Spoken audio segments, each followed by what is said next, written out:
So it's another beautiful day on the battle for Azeroth Beta, and today we're taking a look at the Protection Warrior. So the Protection Warrior plays largely the same as in Legion, but with the brakes on. So I'll be going over most of the major changes to our overall toolkit as well as all of our talents and give you my thoughts on the current gameplay. So let's start out with the basic stuff. Battlecry is gone and it has been replaced by Avatar instead. On a 1.5 minute cooldown, lasts for 20 seconds and it increases your damage dealt by 20%. It also removes all roots, snares and generates 20 rage. Awesome change in my opinion, sure. It was fun having those crit windows, but this feels more appropriate for a tank and it works well with a lot of our talents that I will go over later. But there's more. We've also been given Battle Shout and Rallying Cry. So Battle Shout is our raid buff. It increases attack power by 10% of all party or raid members. And Rallying Cry 3-minute cooldown increases maximum HP of everyone within 40 yards by 15%, lasts for 10 seconds. So Rallying Cry is our new raid cooldown.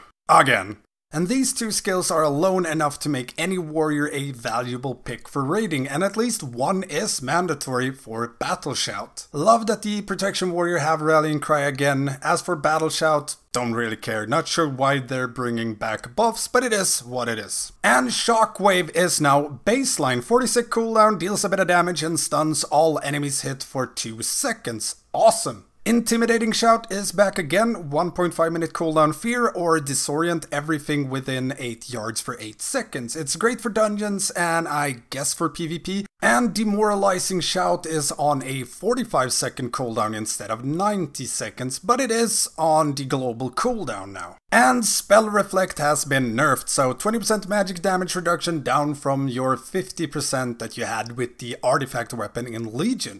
Some side notes, as I mentioned earlier, the Protection Warrior has been slowed down severely compared to Legion. This is mostly due to the GCD changes, but also to some extent our rage gain. So going into BFA, they've changed how our rage generation works. We generate 2 rage per auto swing now and 3 rage whenever we take physical damage, like an auto attack from a boss. And this can only happen once every second, so we won't get more rage per damage taken anymore. It's the same rage amount all the time. And if we dodge or parry that auto swing from the boss, we don't generate those free rage. So on single target, this can be really noticeable, because a boss usually don't have a 1 second swing timer. It's more like 1.5 or 2 seconds. So we don't get it every second, and if we do dodge or parry, we don't get it at all. But the biggest rage gain is still from using Shield Slam and Thunderclap, so it's not all our rage gain, but it is some. And with this in mind, let's take a look at our mitigation. Shield block recharge time is 18 seconds up from 13, and it costs 30 rage up from 15. And Ignore Pain now ignores a lot less damage than it used to. First of all, it only reduces damage taken by 50% instead of 90%, but the overall amount you get from using Ignore Pain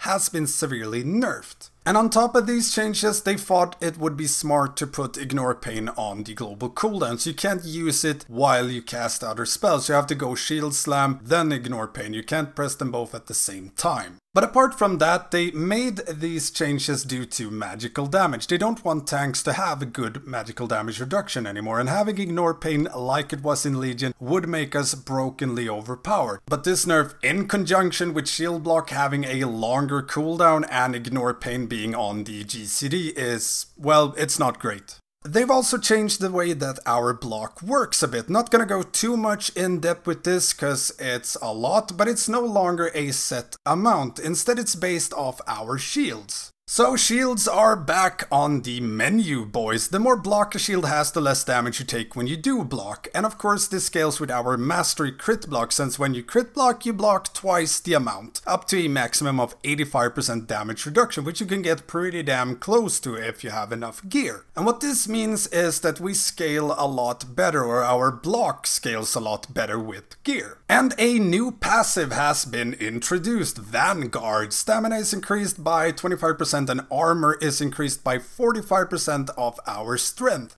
Nothing particular here, every tank scales with their primary stat in some way. Death Knights have Bone Shield, Paladins have Shield of the Righteous, so on and so forth. They want armor to be a big part of tanks' mitigation, and they want eye level to be king, thus the scaling with strength. And I think that pretty much cover the biggest changes to our toolkit. I know it sounds like a lot, but when you play it rotation-wise and how it plays, it feels like Legion prot, but yeah, a bit slower. But let's take a look at our talents, some major things here. Starting off with the 15 rows, we have Into the Fray, Punish, and Impending Victory. Into the Fray, you gain 3% haste for each enemy or ally within 10 yards up to 15% haste. During raids and most of the time in dungeons, it's just a flat 15% haste increase. Very nice that it works on allies as well, so it doesn't become useless on single target. And Punish. Shield Slam deals 20% more damage and reduces enemies' damage against you by 3%, and it lasts for 9 seconds. So do more damage, take less damage. And Impending Victory. Just let it die, Blizzard, come on. It replaces Victory Rush, it's on a 30-sec cooldown, deals a bit of damage and heals 20% of your max HP. Killing an enemy that deals experience or honor resets the cooldown. So yeah, Victory Rush, but it's usable whenever, but on a 30-sec cooldown. At first glance, I can't really see any reason to take anything other than Into the Fray. 15% haste translates into way more damage reduction and damage increase than Punish, and Impending Victory is pretty much worthless. And the 30s row, we have Crackling Thunder, Bounding Stride, and Safeguard. Crackling Thunder increases the radius of Thunderclap by 50%, helps with picking up mobs if they are spread, or to get some more use out of your Thunderclap on certain fights. Bounding Stride reduces the cooldown on Heroic Leap by 15 seconds, and using Leap increases movement speed by 70%. It's just awesome, increases our already brisk pace. And Safeguard, intercepting a friendly target now also causes 30% of their damage taken to transfer to you for 6 seconds. It's great for dungeons. Intercepting a squishy mate to eats up damage taken during AoEs or boss mechanics. And this row, it just depends on what content you're doing. Bounding Stride is just always nice, Safeguard is very good for certain dungeons, and Crackling is good for certain encounters where mobs are especially spread out. Moving on, 45, Best Served Cold, Unstoppable Force, and Dragon Roar. Best Served Cold, same as always, Revenge deals 5% more damage per target hit, up to 25%. So, more mobs, more damage. And a new talent, Unstoppable Force. Avatar increases Thunderclap damage by 100% and reduces its cooldown by 50%. Loving this one, works really well for AoE and pretty damn decent for single target as well. Turns you into an absolute beast on AoE and helps out with rage generation a lot. It also synergizes very well with anger management. And the Dragon Roar, 35-second cooldown, deal a ton of damage to all enemies within 12 yards and you slow them by 50% for 6 seconds. It also generates 10 rage. I mean, it's Dragon Roar. But for this row, I mean Unstoppable Force every day, all the way. And the 60s row, we have Indomitable, Never Surrender, and Bolster. Indomitable increases your maximum health by 10%. Nice and simple. Never Surrender, Ignore Pain will prevent up to 100% more damage based on your missing health. With the big bonus is when you're really low and about to die. And Bolster, Last Stand's cooldown is reduced by 60 seconds and it also causes you to block all melee attacks during it. So pretty much makes your Last Stand into a shield block as well. For this row I'd say Bolster all the way. Lower cooldown on Last Stand is amazing, getting 100% blocked during it makes it even better and it works with anger management. 75 row, we have Menace, Rumbling Earth, and Stormbolt. Taking a look at Menace, Intimidating Shout lasts for 4 seconds longer and targets hit cower in fear instead of fleeing. And Rumbling Earth, when Shockwave hits 3 targets or more, its cooldown is reduced by 15 seconds. So pretty much what we had baked into Shockwave before. But yeah, great for dungeons nonetheless. And Stormbolt, 30 sec cooldown, deals a bit of damage and stuns a target for 4 seconds. For dungeons, Rumbling Earth, otherwise it's pretty much tomato, tomato. Stormbolt deals a bit of damage, but I doubt you'd ever weave it into your rotation anyways. The 90s, we have Booming Voice, Vengeance, and Devastator. So taking a look at Booming Voice, Demoralizing Shout generates 40 rage and increases damage you deal to affected targets by 15%. It works so much better now that Demoralizing Shout has a 45-second cooldown, and it's just really good for our overall rage gain. And you do more damage on top of this. And Vengeance, Ignore Pain reduces the rage cost of Revenge, and Revenge reduces the rage cost of Ignore Pain by 33%. Again, helps out with our overall rage gain. Really good if you get into the habit of weaving them, falls pretty flat if you don't. And Devastator. Same as in Legion, replaces Devastate, or takes it away actually. Your auto attacks deal an additional X amount of damage and have a 20% chance to reset Shield Slam's cooldown. But it no longer generates rage like it did in Legion. It's a great quality of life talent. It opens up our rotation a bit, which is a bit crowded, but due to it no longer generating rage, it's lost a bit of its appeal. It's still a great talent, and I'm sure there's gonna be lots of reasons to run it every now and then. Personally, I'd go for Booming Voice for most content here. It's just so damn good.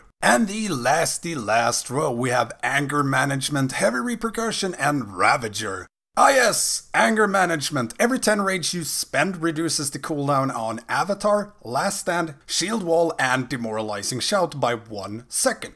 It just works so damn well with our cooldown based toolkit, and it synergizes with so many talents like Unstoppable Force, Bolster, and Booming Voice. And then there's Heavy Repercussion. Shield Slam extends the duration of Shield Block by 1 second, and Shield Block increases Shield Slam damage by an additional 30%. So this can give you a higher uptime on Shield Block. Can being the defining thing here. I mean, if you get really lucky with your procs, you might extend Shield Block by maybe 4 seconds, but most of the time it's like 1 or 2 seconds. Works well with Punish though if you're going for a very Shield Slammy build. And last out is Ravager. On a 1 minute cooldown, you throw a whirling weapon, deals X amount of damage to all enemies within 8 yards over 7 seconds. So for pure damage, this one blows. It's just really bad. It does less than 1 thunderclap. 1. Might be tuning, but I mean it sucked in Legion, so I don't know. Anyways, it might work as a defensive, low cooldown and lasts for a fairly long duration, and 35% block is a lot.